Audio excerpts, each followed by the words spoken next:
Hey, what's going on YouTube? Today's just gonna be a day of assignments and homework and things like that. I've got 3 of them to complete, and yeah, 3 of them to complete, and I've just had breakfast and I'm all set to go. By the way, did you see that focus speed? Did you see that focus speed? I've just got a brand new AFP kit lens, and it's like the focus is like lightning fast on this one. Anyways,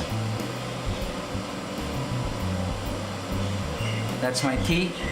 I love having some tea while I work.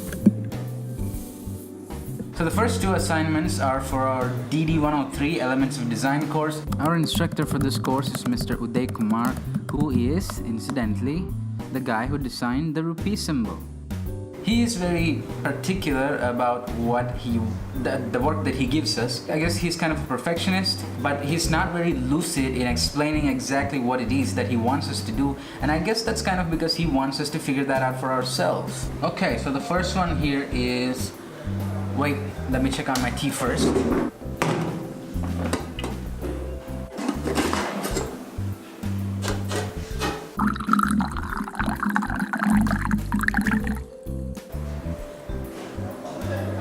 Assignment 1.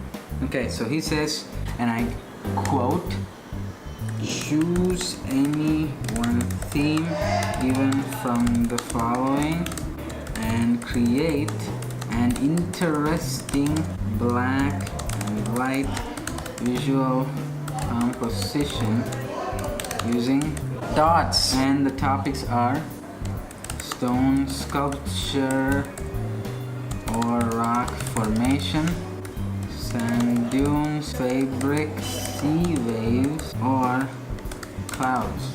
I'm just gonna Google some stuff and then go back and forth between that canvas and this canvas, and that should work, at least in giving me the ideas. I don't know.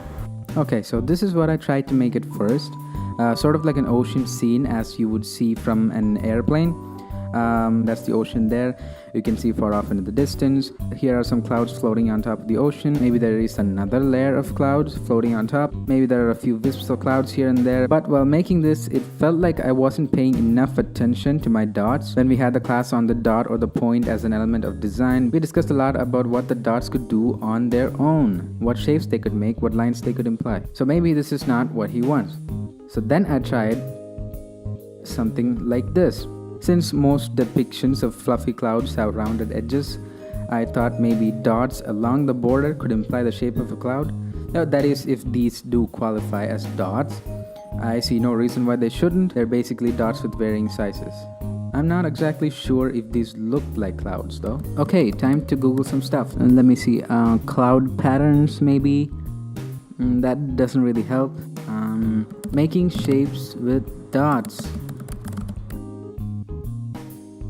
That doesn't help either. Okay, when I'm stuck on paper and I'm stuck on Google, something that I try to do is, well, I guess it's not considered as cheating, is I go into Photoshop and I try to figure out what I want in Photoshop. So new canvas, and I'm just going to use one of the round brushes. Hardness and opacity are at 100%. And remember that the keys for the open and close square brackets can be used to alter the size of the brush. And I'm just going to try and recreate what I sketched on paper already. A big cloud right here in the bottom, and maybe another one over there, and some corrections and fine-tuning later. I think this composition looks alright to me. At least I think I've used the dots effectively to imply the shapes of those clouds. Okay, that's enough of computers, and let's get back to the paper. Okay, so I'm just gonna try and render what we just figured out in Photoshop out on the paper here.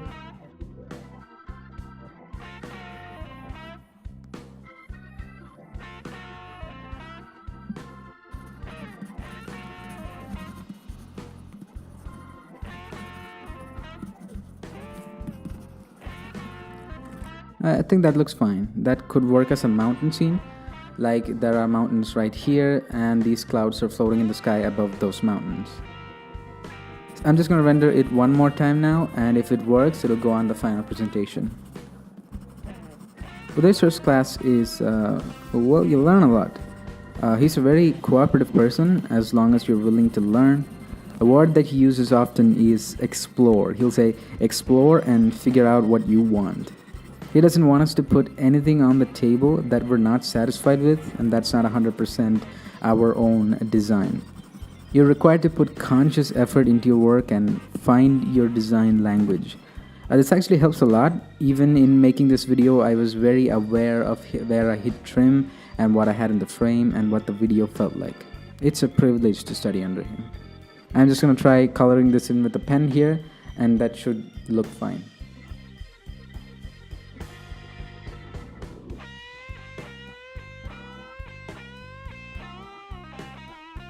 Okay, so getting to the final submission here, he wants the render to fit in a 15 by 15 centimeter box at the center of an A4 sheet, leaving a 5 centimeter margin at the top.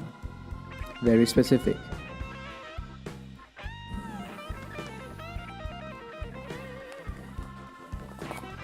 And he really does not like folds and creases, so I've got to pay a lot of attention here.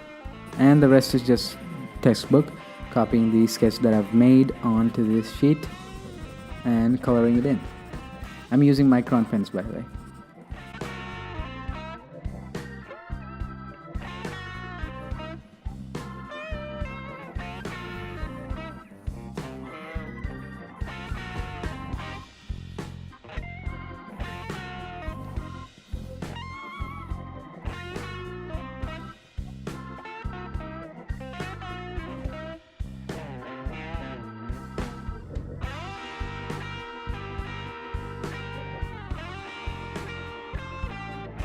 Looks good to me. Okay. So that was the first one done. The dots assignment. There are some folds and creases on the edge of the paper. I hope he's not gonna tear it up. He does that sometimes. If he like, I am super tired, but still loving my lights. I guess I'm gonna take a break.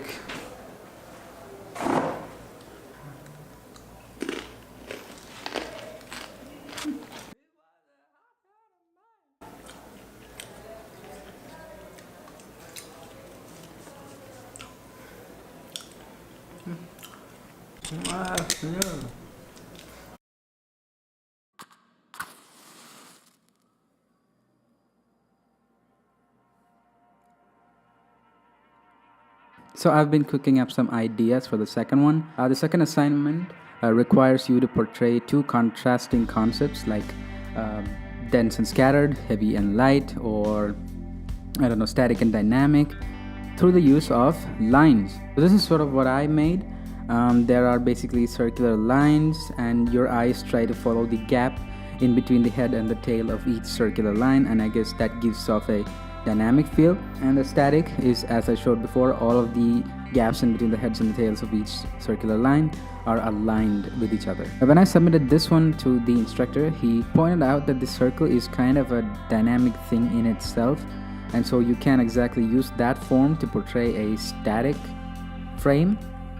And I guess the focus of this composition are the gaps rather than lines, because I guess it is the gaps that enable the contrast between static and dynamic.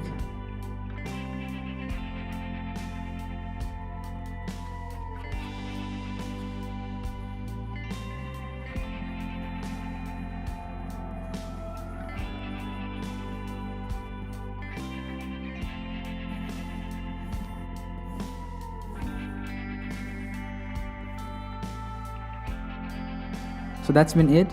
As you can see, it's not as much fun as it is work. It can be a little tiring at times, especially when you get these assignments on a daily basis, which we surely do. Anyways, thanks for watching. Thanks for listening. I'll see you guys on the next one.